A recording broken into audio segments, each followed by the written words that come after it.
Now, the trade season in the NBA has come and gone. We look forward to the All-Star weekend, or really do we? But nevertheless, some more trades took place. Got to dive into some college basketball. And then a tribute to two pioneers of the game of basketball. Today here on Shooting the Lights Out. And it starts right now.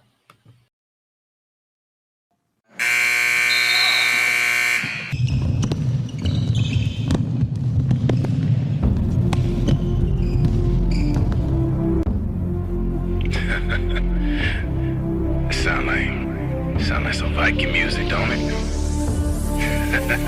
Yeah, gotta get it out the mud, that's the only way to win. Who am I to point the finger like I never ever seen? Been through the ups and downs like the letter N. They don't let you through the door, better kick it again.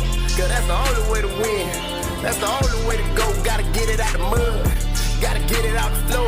Cause that's the only way to go, let's go. Shooting Lights Out.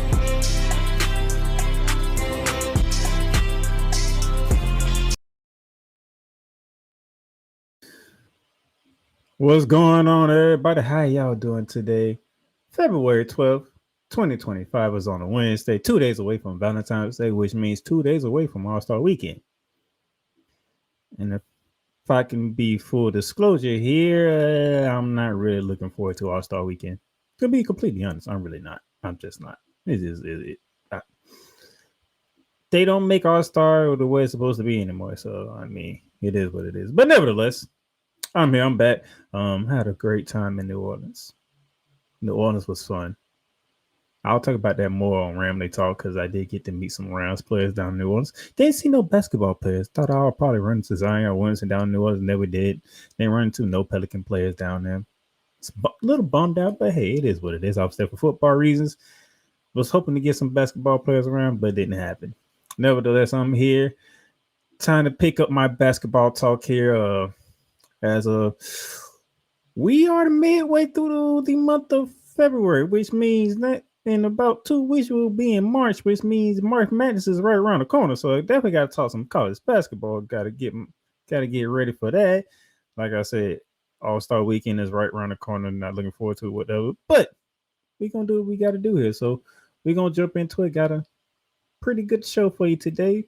And first things first, we got to go around the hardwood.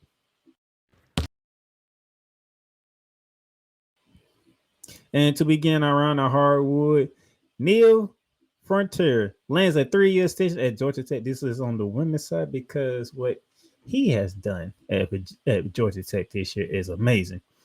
The Georgia Tech Yellow Jackets are having a phenomenal season right now.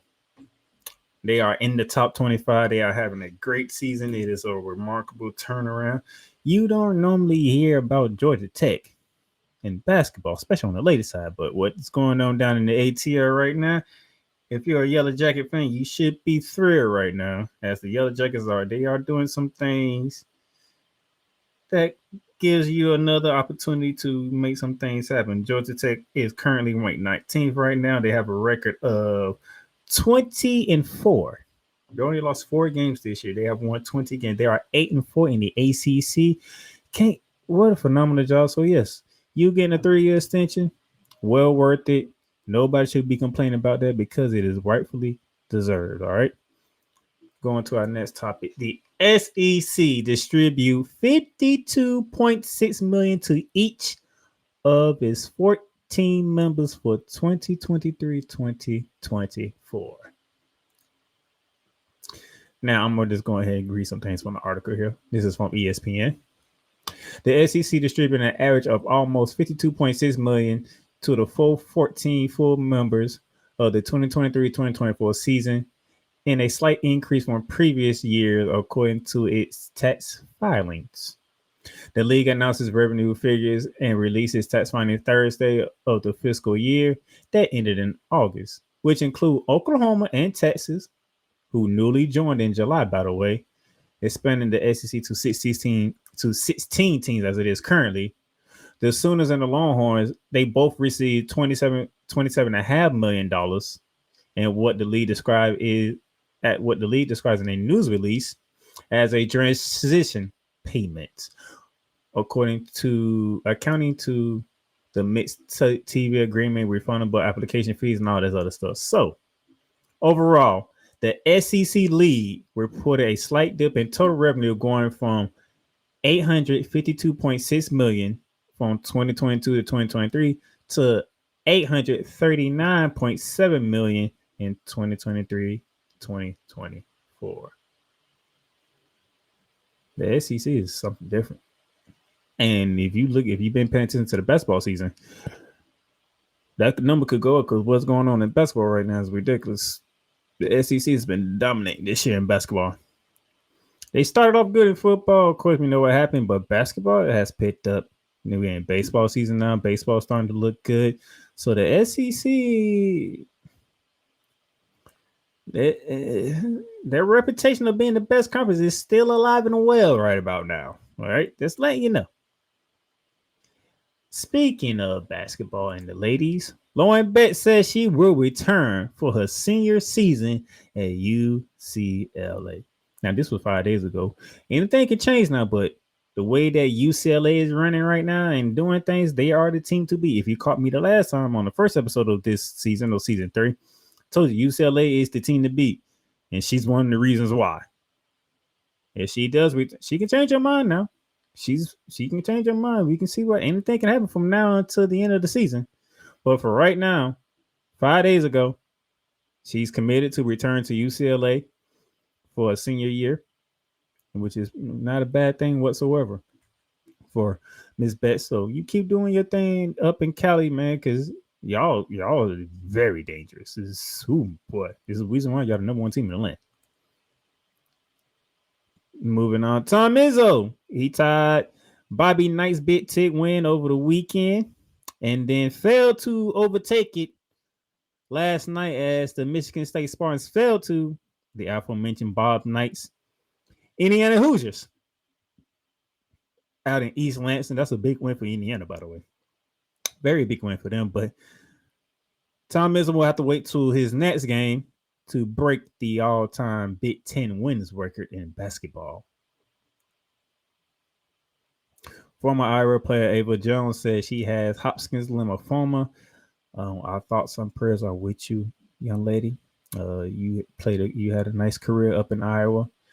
It's a shame that Hodgkin's lymphoma is the diagnosis that you receive, which actually led to you stepping away from the game of basketball, by the way. And we send our thoughts and prayers with you as you fight this cancer, and that you can live life to the fullest and defeat Hodgkin's lymphoma in the process. Giannis Antetokounmpo, as we go into the NBA segment now, Giannis Antetokounmpo has been ruled out through the All-Star break. He was injured. I think he had a hamstring, some type of leg injury, and he's out. Trae Young, who was distraught about it, and I'm going to go back to this later. I'll get to that, but Trae Young is a replacement. Joel Embiid announces he might need another knee surgery. As you can tell, there's a lot of skepticism going around. You see what happened to Luka Doncic, got traded to the Lakers because conditioning and always injured, and the Mavs did not want to pay him $350 million going forward. We saw that Khris Middelton got traded to the Washington Wizards for injury reasons. As you can tell, Sixers might be next on that list because Joel Embiid cannot stay on the court. He just cannot stay on the court. Best ability is availability. And if Joel needs another knee surgery, depending on when he decides to get it, could be the end of his season. Who knows? This is a recurring theme right here. And this is why the 76ers, the process of the 76ers has been a failure. And all intents and purposes, it's been a failure. Have not made it to the Eastern Conference Finals. Have not made it to the NBA Finals, which means you have not won a championship. So the process in Philadelphia has been a failure. And it's because of injuries to Joel Embiid. You got Paul George, but he barely paid in the Sixers uniform. And then when he does play, he's not PG-13. He's just Paul George. He's not been PG-13. So yes, the process of Joel Embiid in Philadelphia has been a failure. And how long will the Sixers continue to go down this route? Because this is not going the way that you thought. And it's been years now. Years. Anthony Davis, he'll be out multiple weeks with an abdominal strain. Kind of sucks that happened. And it happened in the first game in a Dallas Mavericks uniform against the Houston Rockets. Kind of sucks that happened, but you can be out multiple weeks. You got more news about the Mavericks coming up in a bit, so I'm going to tell you that right there. As I said earlier, Trae Young, it will be replacing Giannis Antetokounmpo for the All-Star game. He was snubbed to most people. He was snubbed from making the All-Star, but now he's in the All-Star because Giannis got hurt. Probably ain't the way he want to be in the All-Star game, but hey, you got what you want. Be careful what you ask for, you just might get it. Somebody had to get hurt for Trae Young to get in. No comment. Elijah Martin was back for the Florida Gators last night. Unfortunately for us, Alex Condon got injured. I'll speak more about that when we get to the men's college basketball segment of the show today. But yes, Elijah Martin is back for the Florida Gators. He was back last night to go against the Mississippi State Bulldogs. Luka Doncic played his first game against the Utah Jazz back on Monday. And he'll be seeing the Utah Jazz again today. Now, on Monday, he made his debut in the Lakers uniform at Crypto.com Arena, home of the Lakers. Now he gets to make the trip to Salt Lake City to take on the same team he just debuted against 2 days ago against the Utah Jazz. So prepare to see Luka against the Utah Jazz yet again, this time in Salt Lake City, ladies and gentlemen. That will be tonight. And remember I said I had some more news about the Dallas Mavericks? Well, their center, Daniel Godfrey, he's out with a knee sprain. So at first you lost Anthony Davis. You also didn't have Derek Lively. Now you don't have Godfrey. The Mavs are beat up. And this is the wrong time to get beat up. While you getting beat up, the West is getting more competitive. The West is getting more hard to win, hard to compete in. And you do not want to have these many injuries, especially into your front court. Your front court is the one that's injured, which means a lot more pressure is on Kyrie Irving. There's a lot more pressure on Klay Thompson to keep the ship afloat for at least a play-in, maybe a 7-6 seed. But man, it is tough. It's tough sledding for the Dallas Mavericks after this trade. And by the way, a trade where people are not happy about down in Dallas right about now. Protests during the game. Protests. So Mr. Harrison needs to be fired for trading Luka Doncic. He doubled down though. I'll give him that. Nico doubled down. Says I still feel good about my trade. And y'all will see. But we shall see. But right now, we have a beat up Dallas Mavericks team, and now you have to fight for survival in the Western Conference. And then finally,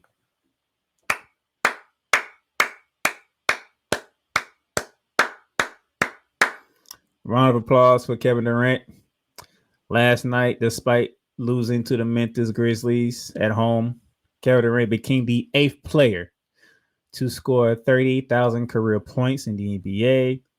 As you can see here, started his career with the Seattle Supersonics before they moved to become the Oklahoma City Thunder, winning 2 championships with the Golden State Warriors before teaming up with Kyrie in Brooklyn, and now him in the Phoenix Suns uniform. He needed 26 points last night to get there. He got that. I think he scored 30, maybe 31, if I don't remember correctly, in the losing effort. But congratulations to Kevin Durant, the 8th player in NBA history with 30,000 career points. Hell of a score, man. You was a bucket getter, no question about it. You was a great scorer, one of the greatest scorers in the game.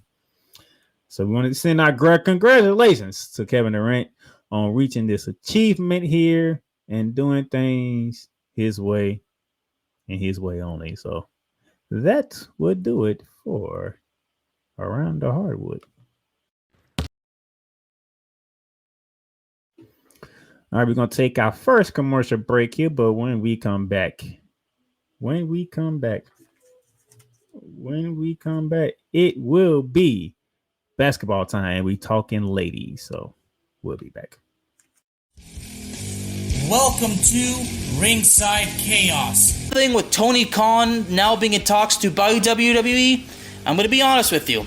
I spoke to this with Ricky Litwinkowicz, aka the Master of Mayhem, and he honestly believes that me talking about Tony Khan buying WWE is basically I'm kind of wasting my time because Ricky believes it's never going to happen. Okay. Now, a wrestling fan that's been super supportive of Brody Lee as a wrestler and everything that WWE could have done with him and, everything that he could have shown and, offered for the wrestling business. For me, I wasn't just a fan of Brody Lee himself, like in character. I strongly respected him, as a human being. Like, I had a lot of respect for Jonathan Huber. That's Mr. Brody Lee's real name. So basically, I had a lot of respect for Brody Lee, Luke Harper, and of course, Mr. Jonathan Huber. Ladies and gentlemen, Ringside Chaos is available on all streaming platforms, including Spotify, Apple Podcasts, Google Podcasts, Amazon Music, and YouTube. WWE Shop is your online source for all things WWE. Be a part of the excitement and score wrestling gear for big events like WrestleMania or SummerSlam. From current superstars to legends, from Raw to SmackDown to NXT. Don't miss this chance to shop for the most awesome WWE merch. Shop for the best deals as well as WWE gift cards and save big on your favorite items. WWE Shop at Fanatics Experience. Cool McCain. You thought you wanted Gunther against Chad Gable, but you didn't. And I'm going to tell you why. Chad Gable would take everything that Gunther's done and bury it. The Playmaker. It was on site. AJ Styles walked out there, seen LA Knight. Oh, okay. And then LA Knight hopped out the car. Let's go. Break down everything in TNA, AEW, and all of the WWE programming. Join these two kings, monarchs of wrestling, live every Monday at 6:30 p.m. Eastern, 5:30 p.m. Central on the Play Caller Sports Talk YouTube channel.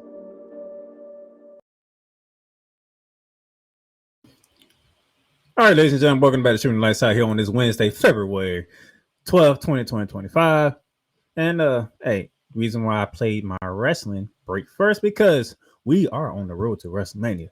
We just had Elimination Chamber not that long ago. Jey Uso, Charlotte Flair winning the respectable Warrior Rumbles to head to WrestleMania. Next up is Elimination Chamber, which in a couple of weeks, March 1st. And you can catch Ringside Chaos led by my man Alex Agazai, aka the Bearman of Texas. Or you can catch me alongside my boy Cool McCain on Mondays. Every Monday, 6:30 p.m. leading you up to Monday Night Raw on Monarchs of Wrestling, Play Carter Sports Talk YouTube channel. Okay, the Shady Sports Network. Shout out to them. And speaking of shout out to Real Wise Radio, where you can catch Shooting Lights Out there. You can also catch Shooting Lights Out on 502 American Angel Radio. And then, as always, Spotify, Apple Podcasts, Amazon Music, iHeartRadio, Pandora, and wherever else you get your podcasts is at. You can listen to Shooting Lights Out going forward, okay? Now we got in there. Now, let's talk some basketball. And we're going to start off with the ladies and gentlemen. Let's go already back to the weekend. Let's go back to Saturday. Juju Watkins led the master. No, let me take that back. It wasn't really Juju.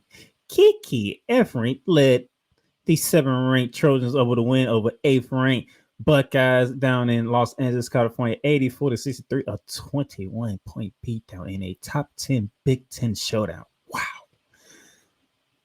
As the Trojans moved to 21-2 on the season after Saturday's win.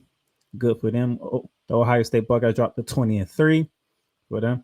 And then down in the Big 12, 25 Oklahoma State Cowboys knocked off 12th-ranked Kansas Wildcats by 30. That is not a mistake, ladies and gentlemen. That is 85-55. A 30-point dumping Cowboys to the Wildcats. Big 12 could be something interesting to look forward to as we go down the stretch and we get closer and closer to conference tournament and then March Madness, and it's gonna be amazing. I'm telling you this right now. Both the women and the men's will finally have the same excitement when it comes to March Madness, because what has been going on this year in both basketball leagues has been phenomenal. Just phenomenal. The plays of the ladies, the plays of the men. Oh, it is. Oh, this March Madness is gonna be something to behold because both the men and the women have been on one. I'm not loving it. That was Saturday. Let's move to Sunday, ladies and gentlemen. Don Staley has lost a second game in a season. Because on Sunday, the Texas Longhorns, the 4th-ranked Longhorns, shout out to Cole Johnson, took down the number 2 team, South Carolina Gamecocks. Yes, they're the reigning defending champions. Took an L over the weekend. Their second L on the season, 66-62. And Madison Booker, a.k.a. the female Kevin Durant. Yes, I am calling her the female Kevin Durant. She was on one against the Gamecocks of South Carolina. By the way, it's already bad enough. She's wearing the number 35. We all know who wore 35 at Texas. Who's wearing 35 now? Right now, he playing for the Phoenix Suns. Kevin Durant. But Madison Booker, 20 points, 11 boards to lead the Longhorns in a probably. I wish I had Cole Johnson on here. He probably can tell me. I think this is probably the Texas' biggest win in program history in basketball, both men and women. If I'm being crazy honest with you, because I can't think of a bigger win for the Texas program in basketball than this. You just knocked off number 2 at home in a top 5 SEC matchup. You know? So congrats. And Madison Booker, she's a baller. She is a baller. And then the team that will be number 2, once I show you the rankings, will be those are the Notre Dame Fighting Irish. They took down 21 ranked Cal 91-50. That must beat them by 40. That must beat them by 40. Look here, when it comes to Notre Dame, man, when you have somebody like Hannah Hidalgo, along with Olivia Miles, and Coach Ivy as the coach, man, look here. This team is something else, okay? Man, Hannah Hidalgo, let me see where we at. 24 points, 5 assists. 10 from 20 from the field, shot 50% from the field, 4 for 5 from 3-point range, 80% from 3. 80% from 3. That is ridiculous. And then Olivia Miles, 60. She put up 60 points, gave you 7 boards, and gave you 6 dimes. I mean, what more do you want? I mean, this team here. Man, look, between Olivia Miles and Hannah Hidalgo, Notre Dame gonna be a team to watch out. If you South Carolina, if you UCLA, they have a star in Hidalgo, and stars can knock off a team. We have seen it plenty of times in basketball. A superstar can be good enough to knock off a whole team because it gives the rest of her teammates or their teammates the power to say, if I play my game along with our superstar, we can pull this off. So watch out. Notre Dame is something serious. Very, very serious. And then we go down back to the SEC country where LSU, they bounced back from their loss to South Carolina and they knocked off 19th ranked Tennessee 82-77. Good win for them. Good bounce back win. They needed that after that loss to South Carolina, which they having a hard time beating South Carolina, but nice feeling to bounce back. And kind of a disappointing loss for Tennessee as well because you couldn't follow up that big win over UConn. Your very next game against LSU, you took an L. So LSU bounced back very well, and Tennessee, they didn't follow up their big win over UConn. So let's see how both teams respond in their next game. And then in the ACC, the Wolfpack, the NC State Wolfpack ranked 14. They went to Tallahassee and took down 22nd ranked Florida State by 23 points. Ugh, that is all right. And with those results, here is the new AP top 25 for the ladies. As always, the only unbeaten team in the nation is the UCLA Bruins. That includes the men as well. The Lady Bruins are undefeated, so they are obviously going to stay number 1. South Carolina lost, so that I told you earlier. Notre Dame moved up to number 2. Texas beat South Carolina, so they get 3. And then South Carolina, the reigning defending national champions, are at 4. LSU 5, followed by USC, UConn, Kentucky, Ohio State, and NC State to round out the top 10. And then you see 11 through 25. But this little Texas, South Carolina, LSU, 3, 4, 5. 3 teams from the Southeast Conference in the top 5. Then you add Kentucky, and then that's 4 teams in the top 10. I didn't even get to the men's stuff. The men's is even more ridiculous when it comes to the Southeastern Conference. It's more ridiculous with them. But there's 4 teams from the Southeastern Conference ranked in the top 10. Then we didn't even get to Tennessee, Oklahoma, Alabama. That's 3 more teams in the top 25. 7 teams in the top 25. Almost 1/3 of the polls is Southeastern Conference. I mean, when I open it saying that the Southeastern Conference has been dominating basketball, I was not lying. I'm not saying it because I'm a Southeastern Conference guy. I'm saying it because this is what I'm seeing. 7 teams in the top 25 are from the Southeastern Conference. It's just what it is. Now, those of you want to say, what about the ACC for the ladies? Okay, you got Notre Dame. All right. You got NC State. You got North Carolina. That's 3. You got Georgia Tech, who's ranked 19th, and there's a hell of a surprise. If there was any surprises, it'll be the Georgia Tech Yellow Jackets, and you got Florida State, 5. You got 5. Big 10, UCLA, USC, Ohio State, Maryland, Michigan State. It's 5. So I'm just saying the SEC is on one. I don't know what it is about the Southeastern Conference. Didn't have the results that they wanted in football, but they are on their way in basketball for damn sure. All right. But that's how the show came out Monday. And speaking of the SEC, we did have an upset to begin the week. Ole Miss took down 8th ranked Kentucky, 66-57. Kentucky jumped out to the lead. You know, they had a 8-point lead at the half and then was held to 20 points in the second half. Was outscored 35-20 in the second half, and that's how they end up getting upset by Ole Miss.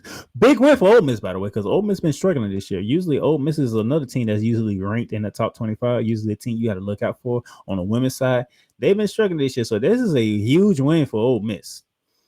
I want y'all to understand for the struggles that Ole Miss has been having this year. This is a big win for the Lady Rebels. Okay, hopefully they can build on this as we get closer and closer to conference tournament to position themselves to get into the dance, because Ole Miss should be one of the teams that's in a conversation of going to in the Sweet 16 or Elite 8. But they've been struggling this year, so we'll see if this is the win that they needed to get them back on the right track. And then yesterday, we had a top 25 showdown in the Big 12. 18th ranked West Virginia traveled down to Waco, Texas to take on 25th ranked Baylor, and Baylor Bears came out with a 10-point win. That was a good win for those ladies there. The Lady Bears 21-5 on the season, dropping the Lady Mountaineers 19-5 on the season. So we going to get some more big games, okay, before we get into conference tournament time. And we're going to see who's going to position themselves, who on the bubble, who's going to put themselves in line to get a automatic bid or a at-large bid before going into conference tournament for the ladies. We will go from there. But for right now, it's been a good thing. Now, before I go, tomorrow is a big day for the ladies, okay? You see it on your screen right here. Beginning at 6 o'clock tomorrow, Louisville is in Tallahassee to take on 23rd ranked Florida State. Do not sleep on the Louisville Cardinals. They still can play some freaking ball. They are 17-7 on the season. It's not what they normally are around this point in time. They're usually better than that. Probably they're usually about, 20-4, 20-3 around this time. But hey, do not sleep on the Louisville Cardinals, okay? Florida State, you already took an L. Don't add another L to it if you overlook Louisville, okay?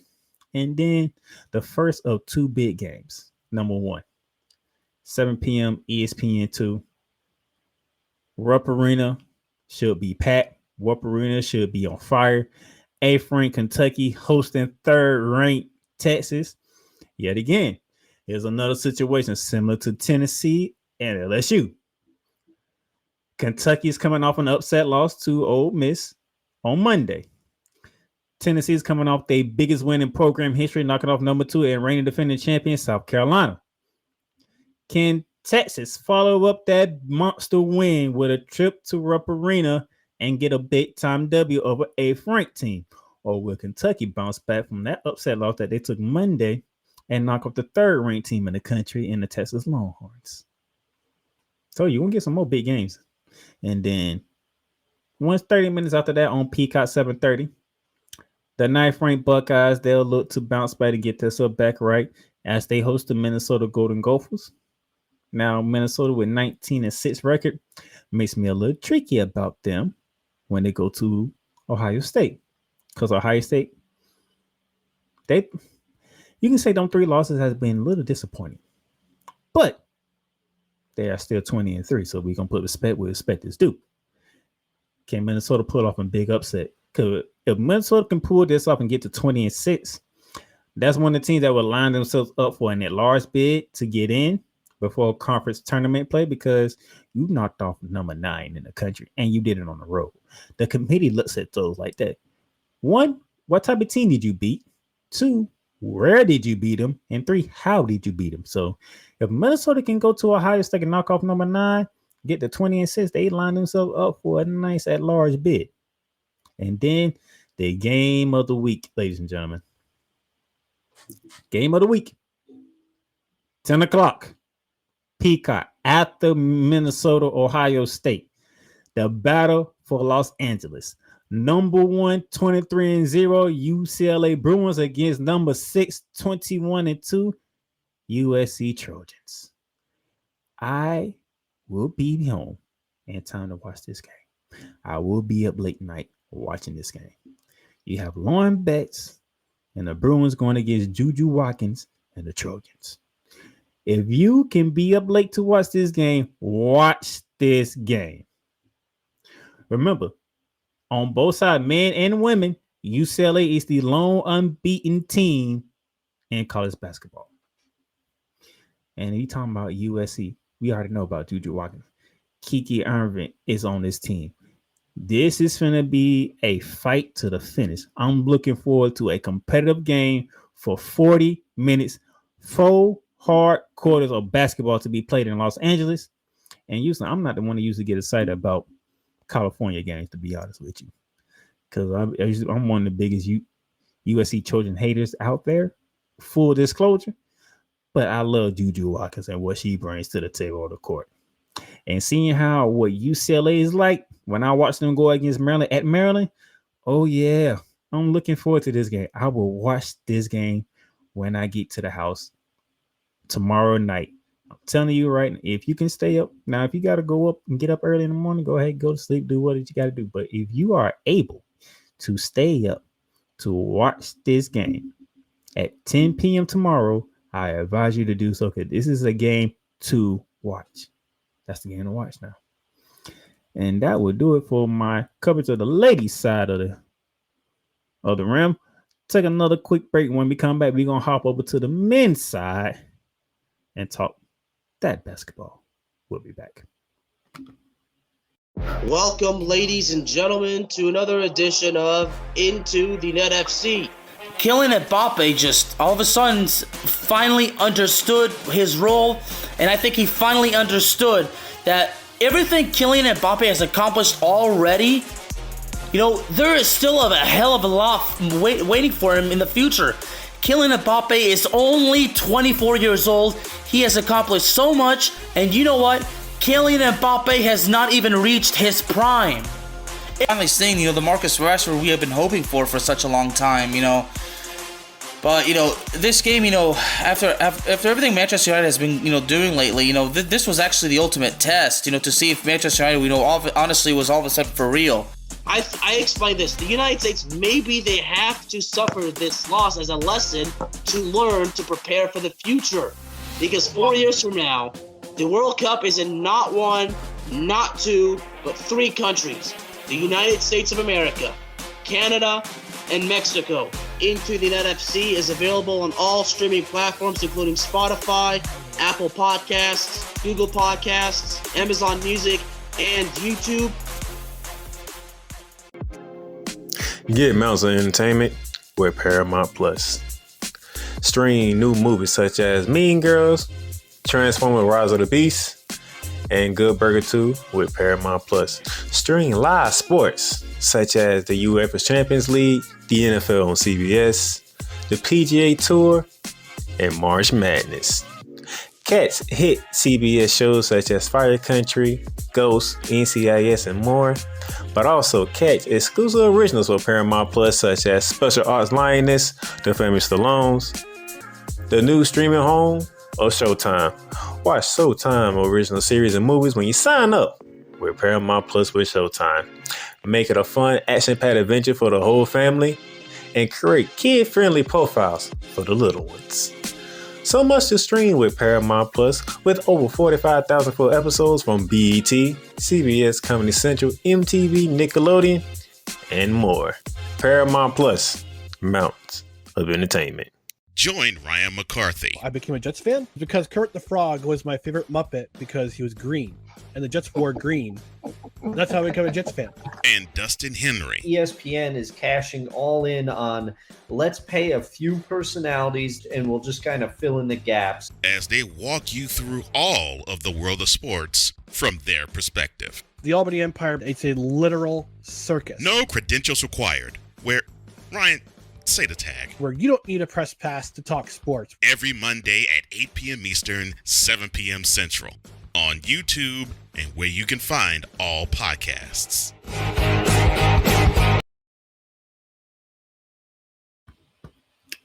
Thank you and welcome back to Shooting Lights Out here today. Those of you who don't know, Paramount Plus, Fanatics, Liz are all sponsors of the Playmakers Ball Sports Network. So if you want to get your gear, any type of sports gear you're looking for, you got Liz, you got Fanatics.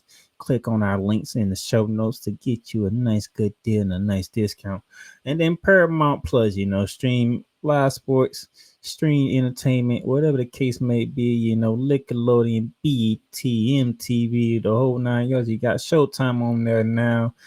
So get you a deal with Paramount Plus, Mountains of Entertainment. Now, let's get back into it. Men's college basketball. We did our ladies. Now we got to do our men. Let's get to the men. Let's get to the weekend, shall we? On Friday, we had the St. John's Red Storm go into UConn and knock off the UConn Huskies. The reigning defending champions already have 7 losses. They already have 7 losses. Darren Hurley came back, and he has a team that he might not be used to at this moment in time. Because 7 losses already is not what you expected from the reigning defending champions, especially when you bring Dan Hurley back. And he didn't take the Lakers' job. But what Coach Pitino is doing in St. John's right now, them boys are 21-3 on the season. Rick Pitino has the Red Storm playing some good basketball. And you can't deny that. It can't be denied. Now, we're going to be respectable to Dan Hurley and the UConn Huskies. You lost 7 games already, but you are the reigning defending champion. So we're going to give you some leeway from the time being. But remember, this is February 12th. All right. You got about 3 weeks left. Let me see. Let me look at the calendar.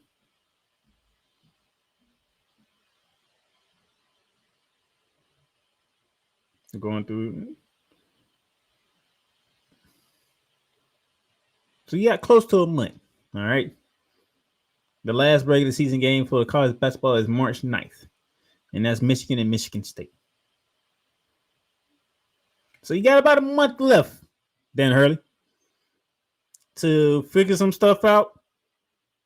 Get UConn looking like UConn again. Excuse me. But we're going to give you a month. That's all you got.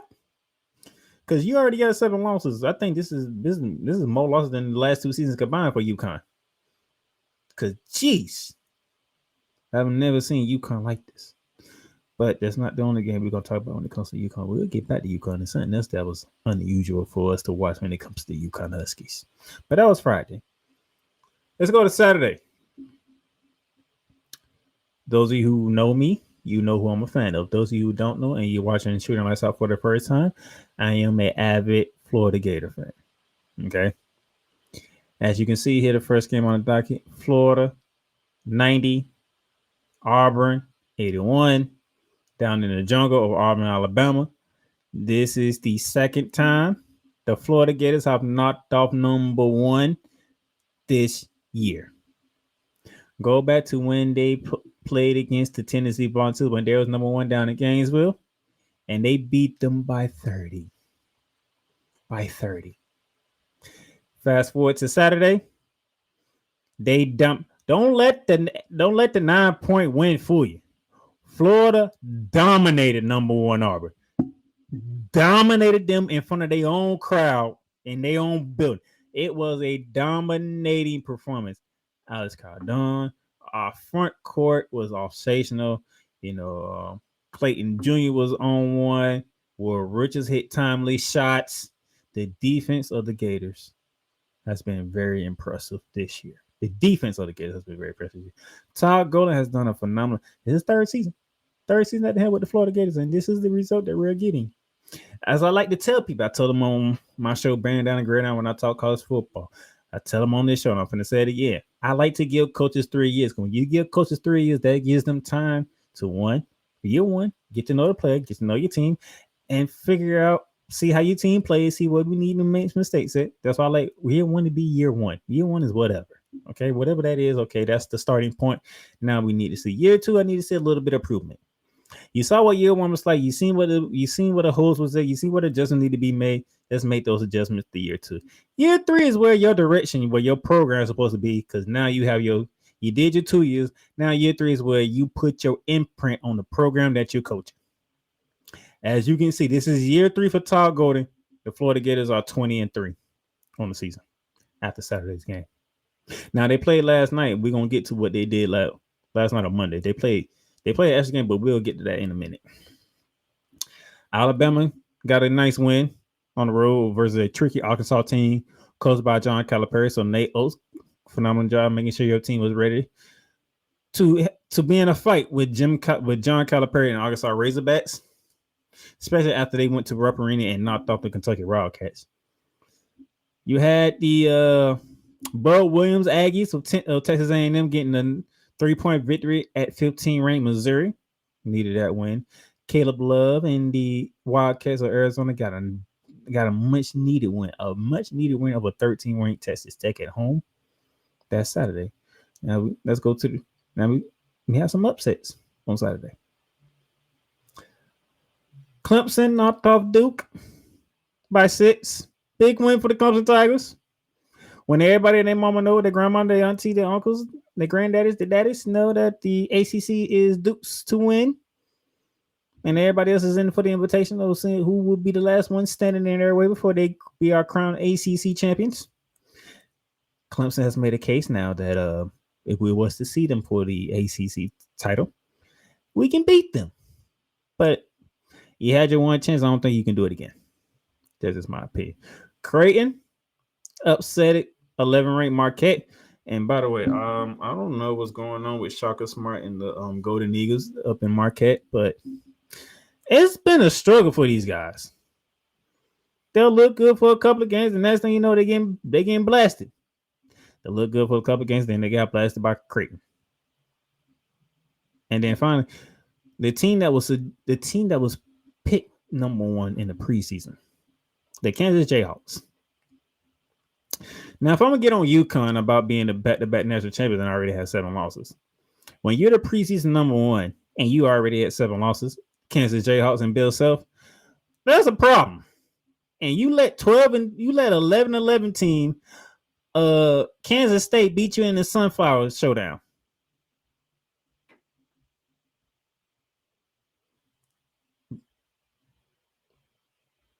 What's going on in Lawrence? What is going on in Lawrence with the Kansas Jayhawks? You're not the team that everybody expected you to be. What is going on here? We need some answers, Bill Self. We need some answers. Because we thought the Big 12 was going to be yours. Apparently, it's not.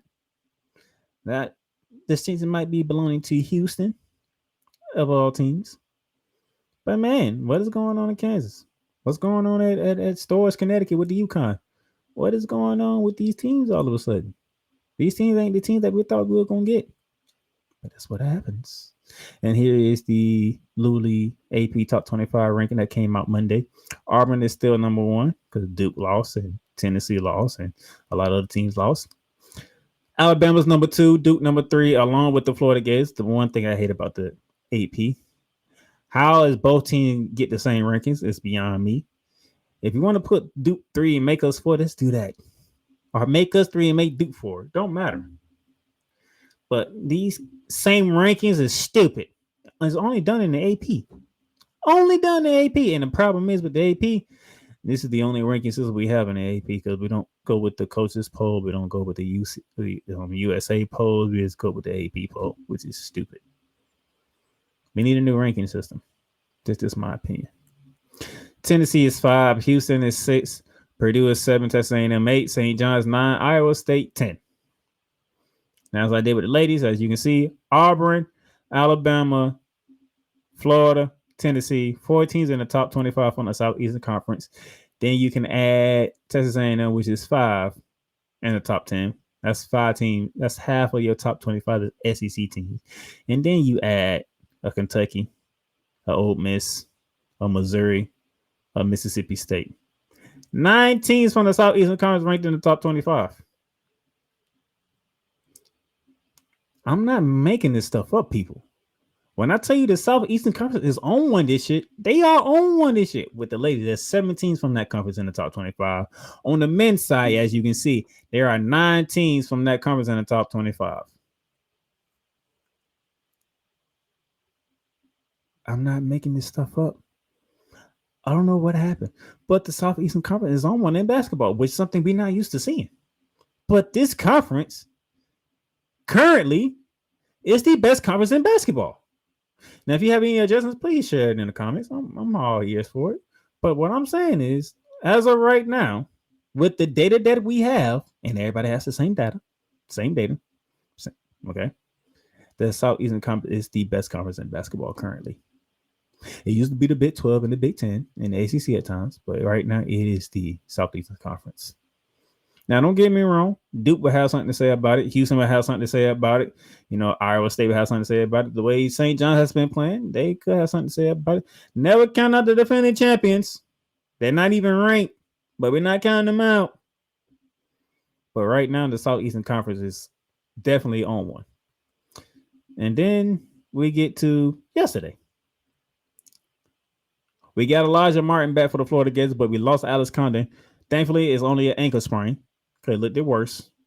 We still handled business and beat Mississippi State 81-68, 15-point win. We go to 21-3 on the season. Kentucky bounced back and they knocked off Tennessee. Matter of fact, they swept Tennessee. They went to Knoxville and knocked off Tennessee earlier, I think in January.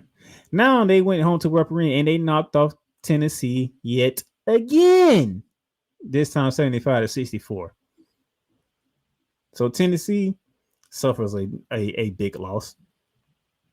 Kentucky bounces back from a tough loss. And then speaking of Purdue, they suffered a loss to 20-ranked Michigan 75-73. The Big Ten is in limbo. Who would ever thought the Big Ten is in limbo right now? We had some upsets as well last night. As I mentioned earlier, the Indiana Hoosiers stopped Tom Izzo from breaking the all-time Big Ten record of Bob Knight's, which he did it with the Indiana Hoosiers, by the way. They went to East Lansing and came out with a 4-point victory. So Tom Izzo will have to wait till the next game to break that record. What is up with Kansas State and knocking off ranked teams? The ladies did it. Now the men did it. They took down 13-ranked Arizona, 73-70. And then Yes, that, ladies and gentlemen, yes, if you're looking at the bottom of the screen and you see something real, yes, that is correct. UConn, who is not ranked, the reigning defending back-to-back champions, are not ranked. They went into Nebraska and knocked out the Creighton Blue Jays, 70-66, who was ranked 24th now. Yeah, very disturbing, ain't it? Creighton is ranked and UConn is not. That's how bad it is at the stores right now. I don't know what's going on in stores, but Dan Hurley. The reigning champions are not ranked. Maybe they get back in the rankings when next we get about. But they still got some more games to play. So hopefully they'll win those games and not lose any of them. So, but yes, seeing UConn without a number beside their name is very weird. But this is where we are at. Because these are the things that happen when you already lost 7 games. Yeah, very strange. Very strange. But hey, UConn, they bounced back. They got to win. Dan Hurley let the Blue Jay crowd hear about it. So, ain't nothing else I can say on that one. Hey. But that would do it for our men's college basketball update for the show. Now, when we come back, we got to talk trade because some more trades happened while I was down in New Orleans for Super Bowl week that I didn't get a chance to get into. So, yeah. Another break here, and then we'll be talking NBA trades. The Big Ten. How will people on the campus of Ohio State University, how would they look at Ryan Day? The SEC. Until somebody can show me that they can beat Georgia outside of Alabama, I got to roll with the Bulldogs. The Big 12. Mike Gundy, show me something. I picked you last year, okay? The ACC. I need Dabo Sweeney and the Clemson Tiger to show me that they are understanding what the mission is at hand. And the Pac-12. Whoa. I'm sorry, the Pac-2. Join the Playmaker as he breaks down every single week all the hot college football games, bearing down the gridiron on the Playmaker's Blog Network YouTube channel and where you can find podcasts.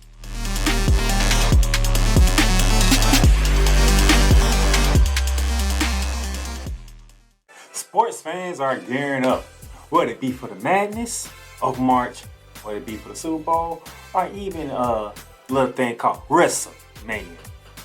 You can get all that at Fanatics, where they have a wide selection of gear from every league, including the NFL, the NBA, the MLB, the NHL, the NCAA, and the WWE. So go on and show that pride, that passion, that dedication fan that you are by whipping your team, your league, or your favorite player. Fanatics, official license, everything. Join the transporter to Hades. Your butt and gut becomes one.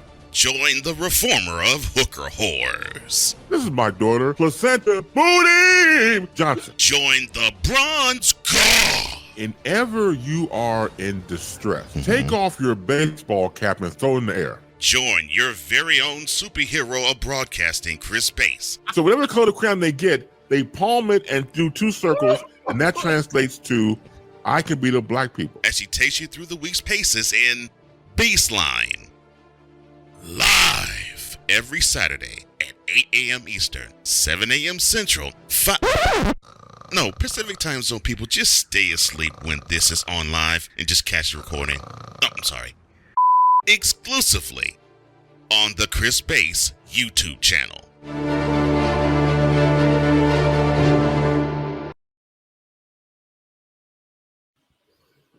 All right, ladies and gentlemen, welcome back to Shooting the Lights Out. And then we just going to dive right into it. Let's talk about the NBA trades that took place during Super Bowl week.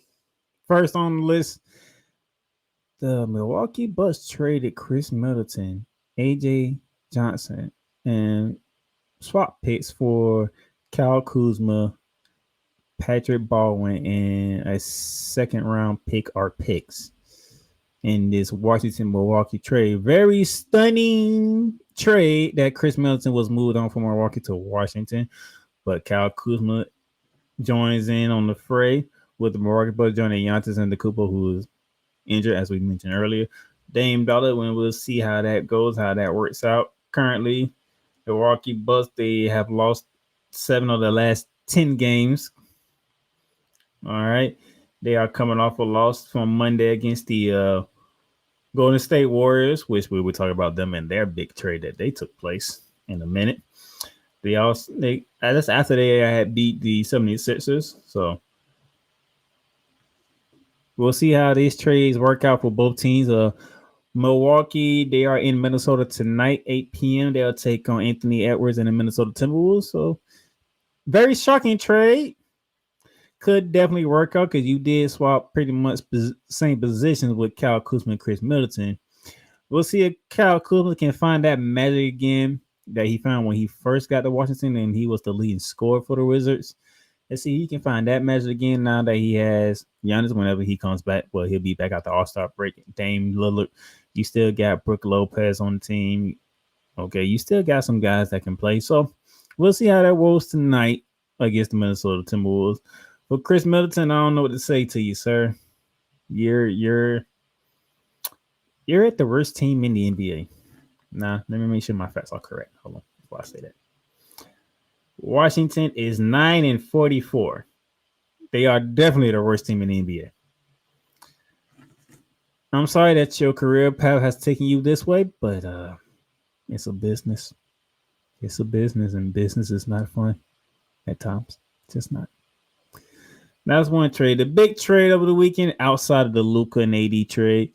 Jimmy Butler was traded to the Golden State Warriors for Andrew Wiggins, Dennis Schroeder, Kyle Anderson, and a projected first-round pick. Now, before I dive into it, since that trade, they are 2-0. They beat the Bulls 132-111 back on Saturday. And then on Monday, as we just talked about, they beat the Warriors. They beat the Bucks 125-111. So far, so good on that aspect. For me, however, I still don't like this trade. I think Golden State gave up too much for Jimmy Butler. However, since that trade, the Heat are 0-2. They lost to the Brooklyn Nets 86-102. And then they lost to the Boston Celtics, the reigning defending champions, 103-85. So far, it's working out in Golden State's favor, even though I still think they gave up too much. You gave up Andrew Wiggins, Dennis Schroeder, and Kyle Anderson. I'm looking at it. Their game against the Brooklyn Nets, they were shorthanded because they didn't have none of the guys they traded for play in that game. And then against the Boston Celtics, let's see. You did have Andrew Wiggins make his debut. He only gave you 11 points on 3 of 12 shooting, which is terrible. That's 1 for 4 per shot. And Kyle Anderson gave you 10 minutes and gave you nothing but 3 rebounds. And that's it. No Dennis Schroeder, because Dennis Schroeder got traded like 5 damn times. I forgot what he ended up in the Pistons. Dennis Schroeder got traded from the Warriors to the Heat to like the Jazz to he was traded every goddamn well. I felt bad for Dennis Schroeder. I'm like, God damn, that man just keep getting traded. Don't nobody want Dennis Schroeder? I guess not. So right now, the Heat are struggling. Golden State has won both of their games with Jimmy Butler. We'll see how that fares tonight. You have the Heat at OKC tonight. I definitely don't like their chances with that. If you're struggling now, I definitely don't like your chances when it comes to that. And then you have the Golden State Warriors. Where are the Warriors at? Because this is the first time in a long time all 30 teams are playing on the same day. So everybody's playing today. Even if you played yesterday, it's your second of a back-to-back. The Warriors are in Dallas to take on a beaten up Dallas Mavericks team. That is 9:30. That is on ESPN. If anybody wants to watch that game. But yes, all 30 teams are playing tonight. So you will see the Heat. You will see the Warriors in action tonight. You will also see every other team in action tonight. Oh, and by the way, Jimmy Butler got a contract extension, reportedly, lining up a 2-year extension for $121 million. That was reported. So congratulations to him on getting traded and getting paid, which makes me even don't like the trade even more because you don't even know how long you're gonna have Steph Curry. You don't even know how long you're gonna have Jimmy Butler. You don't even know how long you're gonna have Draymond Green. So it's like win now mentality for the Golden State Warriors. And if you don't win, what's next? What's next? So that's the question. And then you had Brandon Ingram get traded out of New Orleans for Bruce Brown, Kelly Olynyk, a future first round and second round pick from the Toronto Raptors. Oh, and by the way, Brandon Ingram, he got a contract extension. He got a 3-year, $120 million extension with the Raptors after he was traded. So we'll see how that goes. And they got a nice squad, you know. I think they got a nice squad. I might like this squad here for the Toronto Raptors. Now you have Brandon Ingram teaming up with Scotty Barnes and RJ Barrett. Okay, so you might can do some things with Brandon Ingram here. We'll see how that works. But tonight, they are hosting the Cleveland Cavaliers, and Cleveland has been on one this year. Best record in the NBA. Well, tied for the best record in the NBA because Oklahoma City is 43-9 and Cleveland is 43-10. Basically, a tie to me, even though Cleveland has one more loss than the Oklahoma City Thunder because they play one more game than the Thunder. But they're tops in the East, followed by the Boston Celtics and the New York Knicks running up the top 3 in the East. So we'll see what the new look Raptors look like tonight when they face top-seeded Cleveland up north, up in Toronto. Which is very interesting, by the way. Very, very interesting. And finally, DeAndre Hunter was traded from Atlanta Hawks to the Cleveland Cavaliers for Caris LeVert, Joyce Niang, 3 second-round picks, and 2 first-round pick swaps. So Atlanta made a move. Cleveland made a move. And the thing is, Cleveland actually might have gotten better, even though they gave up more assets. If you think about it, you still got Donovan Mitchell. You still got Jerry Allen. You still got Darius Garland. You still got Evan Mobley. You still got Isaiah Okoro, Matt Strus. They actually might have gotten better. But the addition of DeAndre Hunter, which is a scary thought because they already number 1 team in the East. Which tells me Cleveland are not sitting on their morals. They want to make sure they have the pieces to knock off the Boston Celtics. That's what that move was. That was a move to say, Boston, we are not playing with y'all. We are coming for y'all throats. That was what that trade was for the Cleveland Cavaliers. Now, will that be enough? I doubt it because we're talking about the reigning defending champions who pretty much came back in tow. Okay, you still got Jaylen Brown, you still got Jason Tatum, you still got Jrue Holiday, Al Horford, Kristaps Porzingis. Okay, you still got Sam Hauser, you still got Derrick White, you still got your core, and not to mention you added Torian Craig to your list, so pretty much add to the defense. That's already a good defense. Nope, you got Luke Kennard. Peyton Pritchard still there. But I applaud Cleveland for making the move. I really do. Because it says we still need a piece or two to really challenge the Boston Celtics. Which then they went out and got DeAndre Hunter. They want to challenge the Boston Celtics for the East, which I am good with. The Knicks want to challenge the Boston Celtics for the East, which I am good with. Which makes the East a little bit more interesting here. A little bit more interesting to see how the East goes down. Because we know the rest, it's the Wild Wild West over there. You got OKC dominant. Then next thing you know, the Denver Nuggets might wake up and actually remember, oh, we are champions. We did win a ring like 2 years ago, right? Okay, wake up. Let's get going. The Lakers with Luka and LeBron, we don't know how that's going to go. So that can go either way. Also a good start when you beat the Utah Jazz, and they play the Jazz tonight, by the way. Okay, Minnesota. They've been up and down, but they can turn it on whenever they want to. If Dallas get healthy in time, they can make another run and try to get back to the finals. The Clippers, nobody talking about the Clippers, but the Clippers are doing pretty good.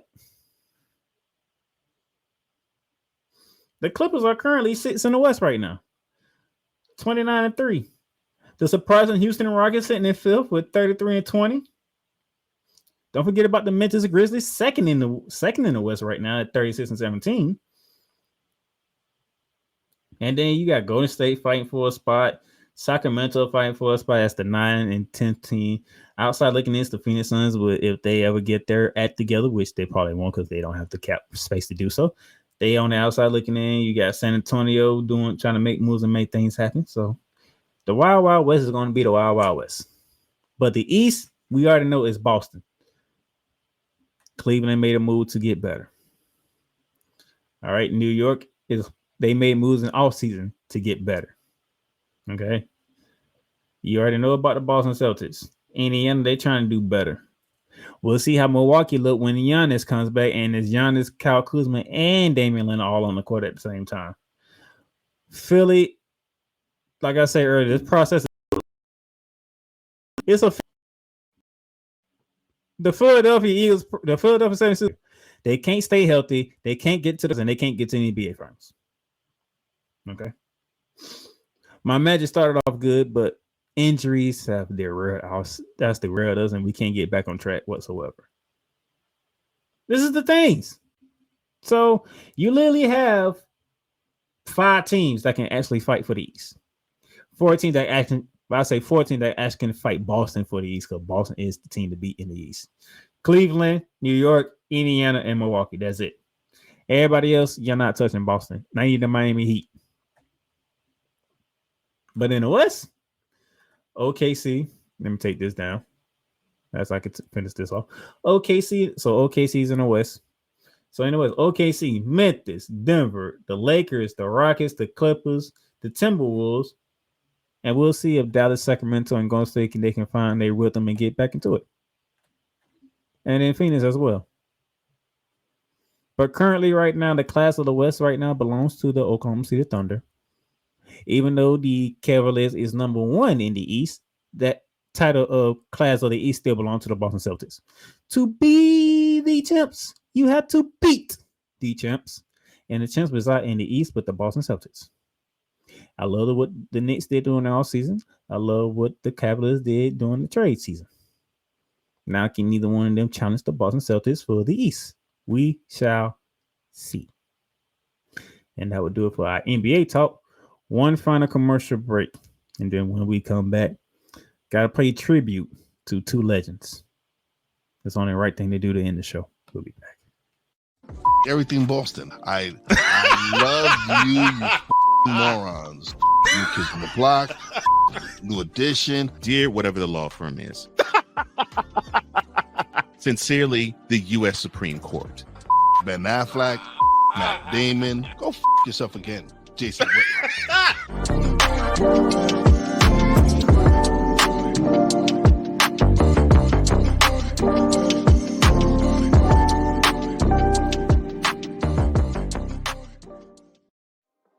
In a world where chronicles of the past are brought to the streams, whether the content is relatable or completely beyond your realm of life, there is no shadow of a doubt that this show is absolutely full of shenanigans. Get ready for D. Willie in the evening.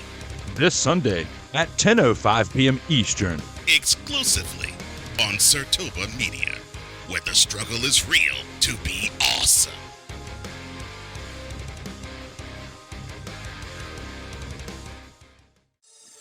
Shop hats and official sports gear at Liz. Liz is the leader and number 1 destination for hats, gears, and everything that moves you, making it the perfect shop for fans to find official sports hats, merchandise, and gear. Represent your team, your town, and your style with a snapback adjustable fitted hat or beanie from thousands of college and pro teams. Browse the very latest sports jerseys and t-shirts from the best teams out there. Liz has officially licensed professional and college sport team apparel and hats featuring the hottest brands and trends. Shop online or visit one of the 100 stores across the country. All right, as we get ready to close up shop today, we have to pay tribute to two individuals of the basketball game. Ladies and gentlemen, Dick Vitale made his return, and Huey Brown called it quits, ladies and gentlemen. First off, let's start with Diggy V. Welcome back, Dick Vitale. It is awesome with a capital A. Dick Vitale made his return from battling cancer for 2 whole years. Not just cancer, throat cancer at that. He returned to call the Clemson upset win over the Duke Blue Devils on Saturday night. I was very happy to see Dick Vitale back on the court calling games. As you can see the sign behind him. Clemson was ready for the return of Diggy V.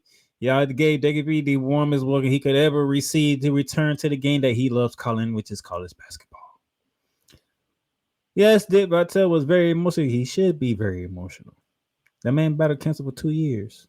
The man did not know if he would ever return to call a college basketball game ever again, especially throat cancer, which he could not talk. So those of you who didn't like hearing Dick Vitale speak is a reason behind that. If you kept up with the story of Dick Vitale, you would have known he was battling throat cancer. Cancer, period, will take everything out of you, by the way. But he specifically was throat cancer. Okay? So, yes, when he came back, he was not going to sound like Dick Vitale out the gate. He was going to sound rough. It was going to sound like this. But we understood the magnitude. You returned. You beat cancer, and you returned to the game of college basketball. And you got to call an upset. You got to see Duke for the first time live in person with Cooper Fly leading the way. And the Clemson Tigers played bully ball and out physical the Duke Blue Devils and pulled off the upset of number 2 in the country. So, Diggy B, it was great to have you back. It was good to see you return, and we hope that you can make it through the rest of the season. Now, if you had to take some time in between games, we're all good for that. But we just want to know. We just want to make sure we get to hear Dick Vitale when it's time, when them big games come. Maybe you call a Florida game because you know you love the Rowdy Reptiles there. And I shout out to Jimmy Dyson when they called the Florida-Tennessee game last month. They mentioned the Rowdy Reptiles in honor of Dick Vitale. Hit Kevin Indoors, call you a Duke game. Go to Chapel Hill and talk about what's going on with the North Carolina. We want to see Dick Vitale back in the lights. Now, selfishly, we want Dick Vitale back quick, fast, and hurry. But we have to remember that man just finished beating cancer 2 years for 2 whole years. Let's make sure Dick Vitale get his rest when they're needed to. Okay, does not overwork Dick Vitale. You know, is working back in slowly. Okay, but the fact that you return is all that matters to us, especially a person like me who loves, you talking about one of my favorite basketball commentators of college basketball, Dick Vitale. Jimmy Dyson is number 2 on that list, by the way. Jay Billis would be 3. Love Jay Billis, but I love the way Jimmy Dyson called basketball games. I just love it. But having Dick Vitale back was a great thing for me to watch, to listen to. I felt great pleasure of seeing Dick Vitale back in the booth to call college basketball games. Now, it was great to watch Dick Vitale come back. It's sad to say goodbye to Hubie Brown. Farewell, Hubie Brown. 35 years of excellent television of calling games. He had another 15 years coaching the game of basketball, by the way. But 35 years in the booth calling basketball games was Hubie Brown. Nothing but excellence. The way people love, when I see people post stuff on social media, it's always good things about Hubie Brown and how he calls games. And he called his final game when the Milwaukee Bucks took on the, I want to say 76ers, if I remember correctly. That was over the weekend as well. Dick Vitale came back Saturday. Hubie Brown said goodbye Sunday. That's literally how that worked. Back-to-back days. He called the Bucks 127 win over the 76ers on Sunday afternoon, leading up to Super Bowl 59. And Hubie Brown called his final game. The 91-year-old man, he did a phenomenal job. Like I said, 35 years of excellence on TV, calling games, and radio, by the way. Let's not forget radio. He coached 15 years of basketball. It's been an honor and a privilege to listen to you talk, call games, and break it down the way that most people don't break down a game of basketball and how it should be played. Hubie Brown, you was rewarded with the game ball after the game. The head ref came over to Hubie Brown, gave him the game ball. Players from both teams shook Hubie Brown's hands leading up to the game. You got to see Brook Lopez out there to shake his hand. You got to see Dame Lillard shake his hand. It was an honor and a celebration for one of the greatest commentators of the NBA to call the game of basketball for the NBA, Hubie Brown. So Hubie, congratulations, sir, on a hell of a job. Well done. Game of excellence as you have displayed to us for basketball. So we welcome back Dick Vitale to the game of college basketball, and we say so long to Hubie Brown, the man, the myth, the legend of the NBA commentary booth, stepped away on Sunday after the Philadelphia 76ers and the Milwaukee Bucks game where Milwaukee, when the Bucks won 135-127, Dick Vitale returned to call the upset of the Clemson Tigers over number 2 Blue Devils. And that's how we're going to end this show, ladies and gentlemen. Thank y'all for tuning in. Thank y'all for watching. I will talk to y'all next week to get back into the rhythm of calling basketball here on Shooting the Lights Out.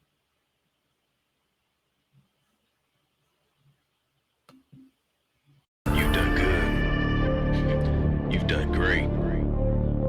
But you can't stop here. You can't stop now. You gotta keep going. Through all your trials and your tribulations, you gotta keep pushing. Now, finish your canvas. Yeah, gotta get it out the mud, that's the only way to win. Who am I to point the finger like I never ever seen? Been through the ups and downs like the letter N. They don't let you through the door, better kick that again. Cause that's the only way to win. That's the only way to go. Gotta get it out the mud. Gotta get it out the floor. Cause that's the only way to go. Let's go. Thank you for tuning in to today's episode. If you want to follow the podcast, you can follow it on all streaming platforms, including Apple Podcasts, Google Podcasts, Spotify, Stitcher, and a whole lot more. This has been Shooting the Lights Out. Masterpiece.